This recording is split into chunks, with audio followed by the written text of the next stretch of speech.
ท่านผู้ชมสำหรับกลุ่มเวียกคนคั่วสัตว์ปีกก็เป็นเวียกงานหนึ่งที่ขึ้นกับศูนย์คนคั่วการเลี้ยงสัตว์โดยภายใต้การซี้นำของสถาบันคนคั่วกสิกรรม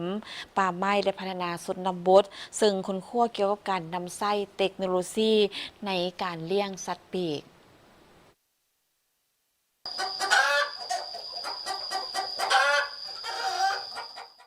ท่านสำรานคำภูมิหัวหน้ากลุ่มเวียกงานค้นคว้าสัตว์ปีกบ้านหนองเต็งพร้อมหัวหน้าศูนย์ค้นคว้าการเลี้ยงสัตว์กระทรวงเกษตรกรรมและสิ่งแวดล้อมได้กล่าวว่ากลุ่มเวียกงานค้นคว้าสัตว์ปีกได้รับการสั่งตั้งขึ้นในปี 1996 โดยมีพระบทบาทหน้าที่ค้นคว้านำไส้และอนุรักษ์สิวัฒนาพันธุ์สัตว์ปรับปรุงและนำไส้แนวพันธุ์สัตว์ปีกซึ่งปัจจุบันอยู่กลุ่มเวียกค้นคว้าการเลี้ยงสัตว์ปีกแม่นมีพ่อแม่พันธุ์สัตว์ปีกทั้งหมด 1,200 ตัวในนี้มีแม่พันธุ์สัตว์ปีก 1,000 ตัวพ่อพันธุ์ 200 ตัวสัตว์ปีกที่เลี้ยงเป็นประกอบมี 3 แนวพันธุ์ก็คือแนวพันธุ์ไก่ลาดหนองแตงหนึ่งซึ่งแนวพันธุ์นี้ได้มีการค้นคว้าพัฒนาเป็นแนวพันธุ์ของลาวในปี 2017 แนวพันธุ์เป็ดที่นำเข้ามาจากต่างประเทศคือแนวพันธุ์เป็ดสีขาวมัสโกวีเป็นแนวพันธุ์เป็ดที่ใหญ่เลี้ยงง่ายและแนวพันธุ์ไก่ตอกสำหรับตู้ฟักไข่แม่นได้นำไส้คือกันกับตู้ฟักไข่ทั่วไปแต่เทคนิคการฟักไข่สัตว์ปีกแม่นจะได้มีการคัดเลือกอย่างละเอียดโดยได้มีการคัดเลือกไข่สัตว์ปีกมารักษาในอุณหภูมิให้อยู่ในระดับ 18 ถึง 25 องศาและอนามัยให้สะอาดจึงเอาเข้าตู้ฟักจุดอ่อนของตู้ฟักไข่ที่นำเข้าจากต่างประเทศนี่ก็คือว่าเวลามาพบพ่อระบบไฟฟ้าที่บ่ปกติอยู่บ้านในบ้านเฮานี่ก็เฮ็ดให้เครื่องเรานั่นนะเปเพแล้วก็เสียหายง่ายนะซึ่งเฮ็ดให้มีผลกระทบต่อการฟักไข่ของพวกเฮาบางครั้งก็เสียหายเนาะแต่ว่าพวกเฮาก็ยังมี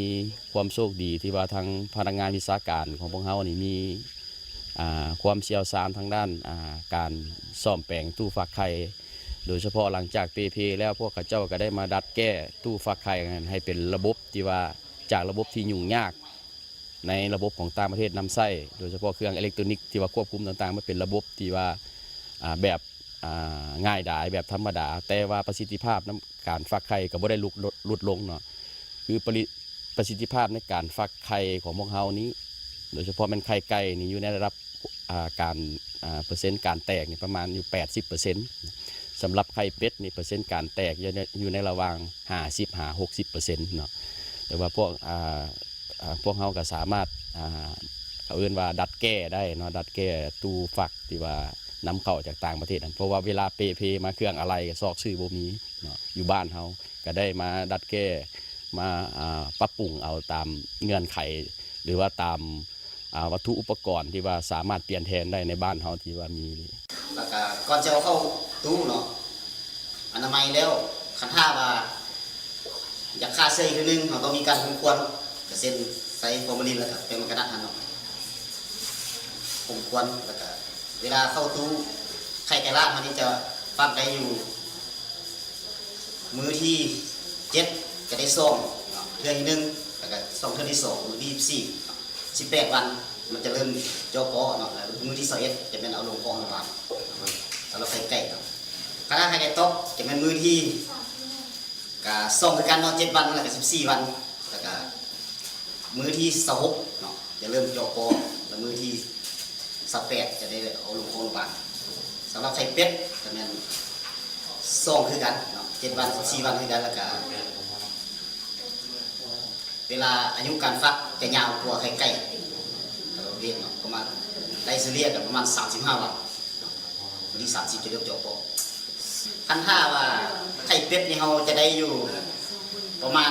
50-60% เนาะเพราะว่ามันช่วงนี้อากาศร้อนแล้วก็การเก็บรักษาไข่ของมันจะไม่ได้ดีเท่าที่ควรคันท่าไข่ไก่นี่ก็จะได้อยู่ 70% 75%เป็นตอกไก่ตอกนี่ถือว่า90เลยครับภายหลังฟักแล้วต้องได้นำเอาสัตว์ปีกออกมาอนุบาลไว้ก่อนแล้วจึงส่งให้กับชาวเกษตรกรโดยขั้นตอนทำอิฐของการก้าเกียมคอกให้สะอาดเอาปูนขาวและขี้แกบใส่ฝาไว้ประมาณ 7-14 วันจึงเอาไก่น้อยลงไปอนุบาลและภายหลังที่อนุบาลไว้ได้21 วันจึงนำออกจำหน่ายบริวารรักษา ไก่น้อยนี่ก็บ่ยุ่งยาก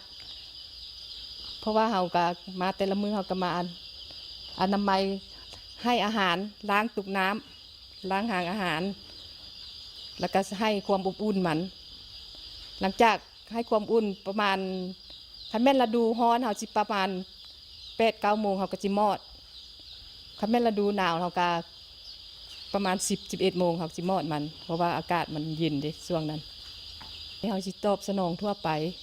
เพราะว่าบางทีก็สิมีโครงการเขาเจ้ามาซื้อมาสร้างเฮาเมียนเขาความต้องการของเขาเจ้าก็แม่นบางเทื่อก็2 อาทิตย์ขึ้นเหมือส่วนหลายโครงการนะช่วงนี้เราก็เอาจำนวนออกให้โครงการเพื่อไปส่งเสริมสาวเกษตรกรผู้ด้อยโอกาส ในแต่ละปีได้มีการสนองแนวพันธุ์สัตว์ปีกให้กับชาวเกษตรกรได้